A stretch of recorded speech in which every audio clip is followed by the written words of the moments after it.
नमस्कार। प्रस्तुत है आज का चिंतन। मनुष्य प्रकृतितः शाकाहारी है।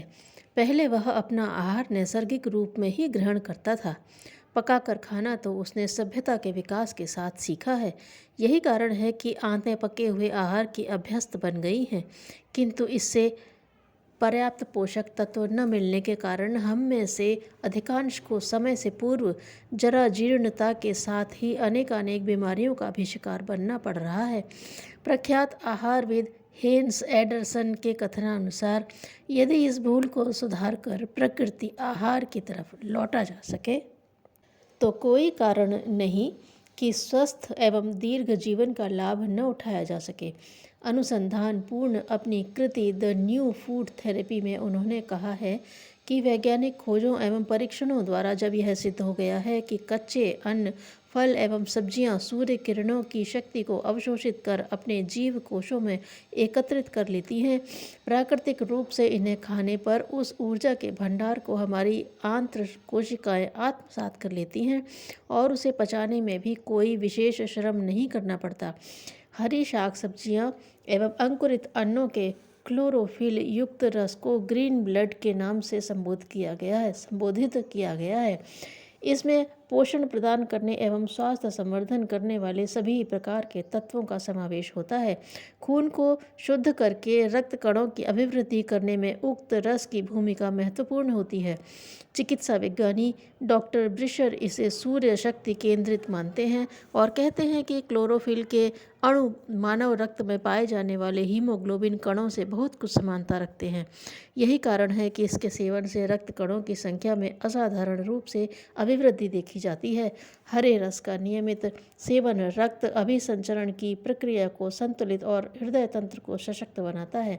श्वसन तंत्र, गर्भाशय एवं आंतों के लिए इसे विशेष लाभकारी पाया गया है।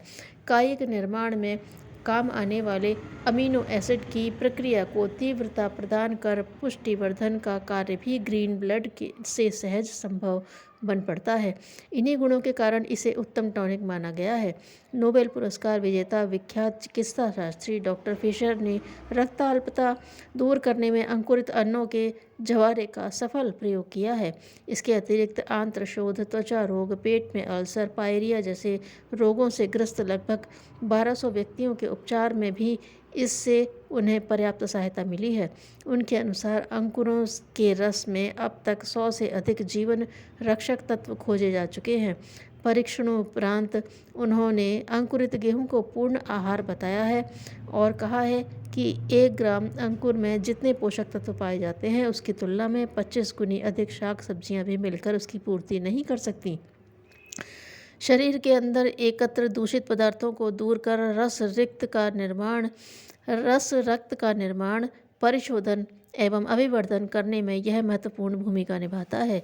धान्यों के अंकुर पोषक तत्वों और औषधीय गुणों से युक्त होने के कारण दुर्बलता दूर करने के साथ साथ शरीर में रोग प्रतिरोधी क्षमता का विकास करते हैं।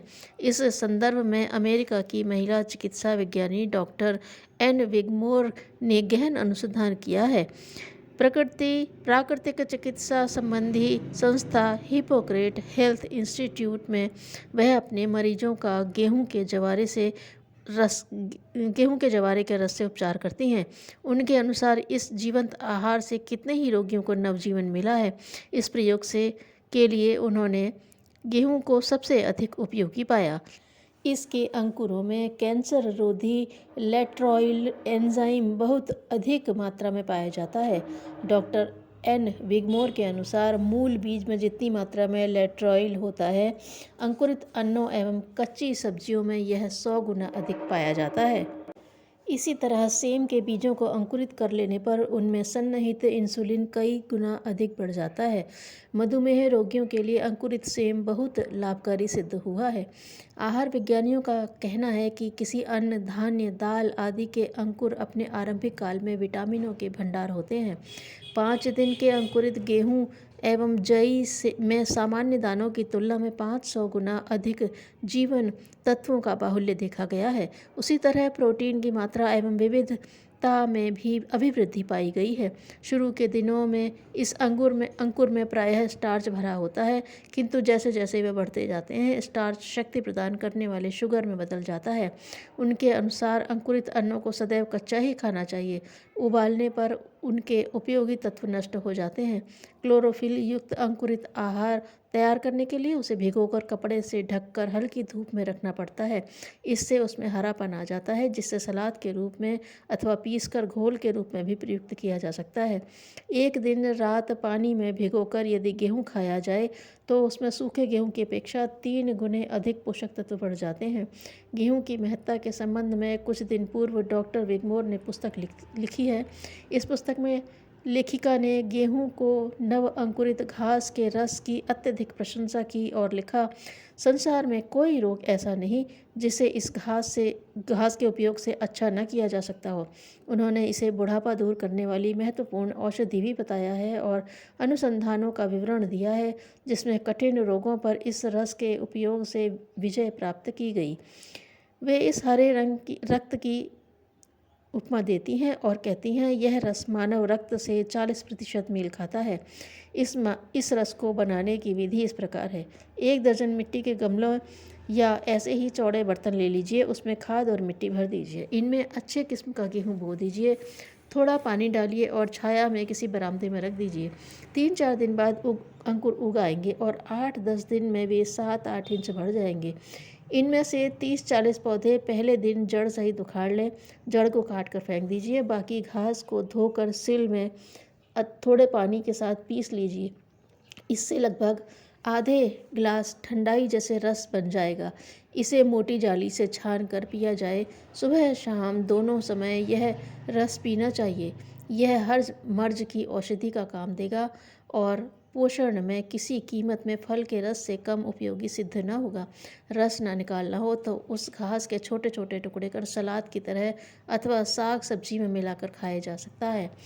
इस घास को 7-8 इंच से बड़ा नहीं होने देना चाहिए। बड़े होने पर उसकी उपयोगिता घट जाती है।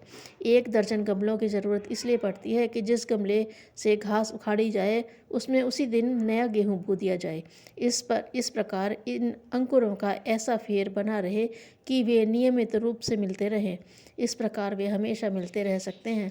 रस ज़्यादा देर नहीं रखा रहना चाहिए। धारोष्ण दूध की तरह उसकी उपयोगिता तुरंत पीसकर छानकर पीने में ही है। 2 घंटा भी रखा रहने दिया जाए तो उसकी उपयोगिता नष्ट हो जाएगी। हाँ, घास इतनी जल्दी खराब नहीं होती। वह 1-2 दिन रखी भी रह जा सकती है। यदि हम भी रोगों से बचना चाहते हैं, पूर्णतः स्वस्थ रहना चाहते हैं, तो प्रकृति की इस अनुपम उपचार का नियमित एवं निश्चित रूप से प्रयोग करें। अच्छे विचार मनुष्य को सफलता और जीवन देते हैं। जीवन को सफल बनाने के लिए शिक्षा की ज़रूरत है, डिग्री की नहीं। हमारी डिग्री है हमारा सेवा भाव, हमारी नम्रता, हमारे जीवन की सरलता। अगर यह डिग्री नहीं मिली, अगर हमारी आत्मा जागृत न हुई, तो कागज़ की डिग्री व्यर्थ है। प्रेमचंद। धन्यवाद।